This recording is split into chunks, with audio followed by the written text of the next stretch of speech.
Right. Right. Good evening. We have got, well, all the way from UK, about time. Getting annoying getting Americans. We have got Rachel Jackson, 27-year-old from Manchester. She's the author of Change Your Mind book, which we will be covering tonight. She's recently given up her fashion career to help others full time. She was diagnosed with depression, anxiety, OCD, PTSD, and it's now her mission to help others overcome their mental health struggles. Mm-hmm. Now, welcome, Rachel. How are you? Thank you. I'm good, thank you. Are you? I am brilliant, and this is your first time on a video camera. How do you feel? It feels weird, nervous, but good.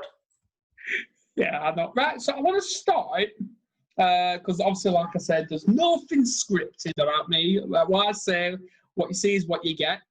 Yeah. And I want to start with, the real reason why you wrote Change Your Mind. Mm-hmm. So basically, I went to group therapy, which worked wonders for me, by the way. And one of the things that they encouraged me to do was write down how I was feeling, because I struggled to get my feelings out. Yeah. So I did, and it just came out in poetry form, which is weird. I've never wrote poetry before, but it just rolled off my tongue, and it was great. And then the more I was healing in group therapy, the more I just thought, I'm gonna publish this book, and I'm gonna help other people with this. And my mind team really encouraged me to do that. So it was never planned. It just happened, and I thought, no, I'm gonna stick with this. I'm gonna help someone. Yeah, absolutely. Because obviously we've been talking on Facebook and LinkedIn for I don't know how long now. A few weeks. And you were telling me how the fact that you were suffering with depression, how you had those suicidal thoughts. What actually led up to having those thoughts? Well, to be honest, since I've been a child, I've not had the best time in school. I've always been worrier. I think I was just naturally born a worrier, even as a child I would worry about being late for school, even in primary school. And then as I got older, my mum got cancer very, very suddenly, which was a massive shock. My dad suddenly left, and I just snowballed, and I just was getting further and further depressed and angry. And I just had enough. Well, we're glad you're here. Glad you're here, because obviously I'm looking at a warrior right now, and anytime, because obviously I always tell people when they're in a mental health crisis, to always say it's just a blip. The feeling will pass. Yeah, definitely. And I was totally in your shoes, where I was getting bullied every single day. The trauma and abuse started when I was only 3 years old, and I had that for 16 years every single day. So I totally sympathise with you, and I've attempted suicide. I've self-harmed, and look at us today. Well, helping each other. Exactly. Helping each other, helping others. Yeah. So obviously, with the are you wanting to be, like, I don't know, a public speaker one day? Or I don't know about that, because I feel like I am quite shy. I would do if it meant helping others, but I would do, but I think I'd want to go into mental health nursing. That's the dream, really. That's what I want to go back to uni and do that. But if someone asked me to come in and speak to people, then I would do it with a big push from my family, probably, because I'm nervous. But I would do. I don't see any nervous in you. I don't. Really? And I'm a mental health first aider. I became a level 2 awareness in mental health as a life coach, and I don't see any nervous in you. All I see is someone hiding in you that is like, get me the hell out of here. I want to do something with my life. Yeah, you could say that. Yeah. I think that's the problem. I feel quite nervous, but I am desperate to help other people. So it's hard to be in between that, if that makes sense. Oh, definitely. This is why I do what I do. because if I just suddenly stop all of this, I will Mhm. sink back into depression. I'll have Yeah. those suicidal thoughts. So this is why I do these videos.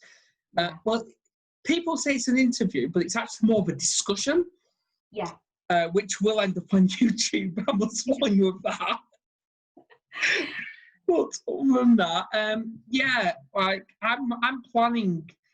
If you asked me like 6 to 12 months ago, your plan would be you're going to be on stage telling your story about mental health.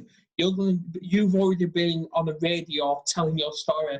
I would have just laughed and I'm like, that's not me. That's not me. But I'm actually wanting to do that. I want to be on the radio. I want to public speak. Yeah, you should. You definitely should. Really? Yeah, you should do. You've got such a good energy as well, so you should do that. I think you'll help a lot of people. Oh, this energy is only caffeine. Yeah, but obviously I'm only drinking juice tonight. But Oh, after Diet yeah, Coke. see, after I'm finished, I'm going to be getting myself a beer. So Yeah. I think I'll be the same there. Yeah. oh, absolutely, absolutely. No, I know I've already had one. But have you? yeah. Biggest mistake I ever did was starting to drink on camera. Yeah, not gonna happen. Yeah. Not a good idea. Not a good idea. Yeah. I didn't think I should do that on my first time. So yeah. Maybe one day. Maybe one day. Maybe one day. Right. So, your fashion career. I want to talk about that, your fashion career. Mhm. Was that your passion throughout school or growing up as a little girl? Yeah, it was. When I was a kid, I was always really creative, loved designing things, loved art, that kind of thing. And it's all I've ever done. Like when I left school, I went to college and uni, got my degree. So it's all I've ever known. I've gone to China. It was my life. But after my journey and the process that I've been through, it makes you realise what is really important. And the only thing that matters to me now is helping other people. So I thought I need to make that my full-time career. So I've left it behind, and I am gonna miss it in a way. But for me, it gives me purpose and joy, and it's something that fashion couldn't give me, and that's why I've left it.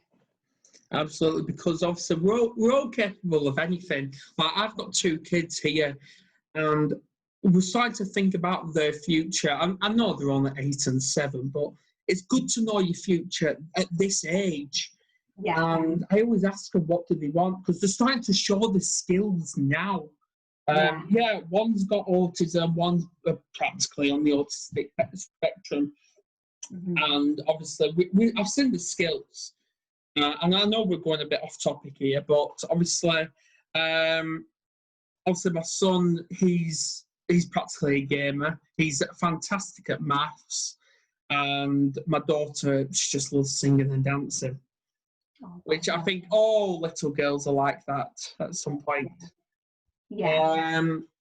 But obviously, it's just what a man can do, or so can a woman. Mm-hmm. Yeah, absolutely. Definitely.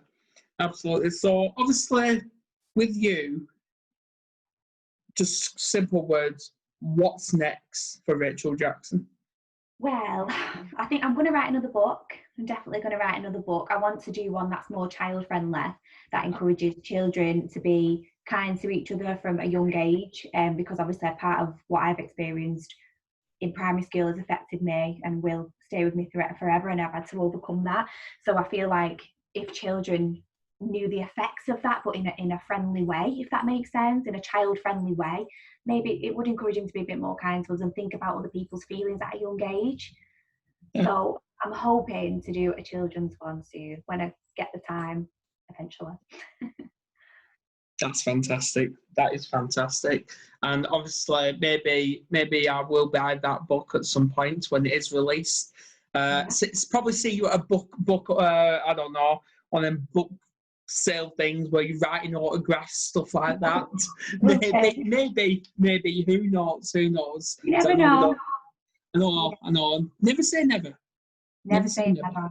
Never say never. But other than that, it's absolutely a privilege to have you on. Thank you. It is. Thank you. And And yeah, I can't wait for another broadcast like this, because it's just always about getting people together, finding a way in stopping this stigma of mental health. Yeah. And this is what I'm coming to next, is what do you think we should do to stop this stigma? I just think there needs to be more education. And you know, it's fantastic that, you know, there's companies now that are accepting mental health, and they've got people like you training, you know, mental first health training, which is brilliant. But there's still so many companies that ignore it. And I feel like, you know, working in schools and colleges and unis, I feel like there should be some sort of education. Yes. So people are, even if you've never suffered from it or you don't know anyone that suffered from it, you might do in the future.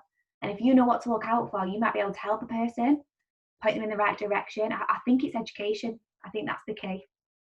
I totally agree. So what's one piece of advice you'll give to somebody who actually is, who's living with a mental health crisis, but that person, what advice would you give them if they have not got a clue about it? The first piece of advice I'd give is just to let you know it's temporary and you can overcome this and you will learn to live with it in a healthy way. The second piece of advice is if you feel comfortable to go to a group therapy session, go, because I did years and years of therapy, and the first session of group therapy that I had, I got more out of that than anything, because all of a sudden you're surrounded by these people who are the same as you, have the same thoughts, they've done the same things, they just get it. And you've got this immediate support network. So for me, it was like pain relief when I went. I'd got to a very, very dark place again when I was 26, and I went to this group. It was on my birthday actually, and it was crazy. And it was just, I was so glad that I went, and it just gave me so much pain relief.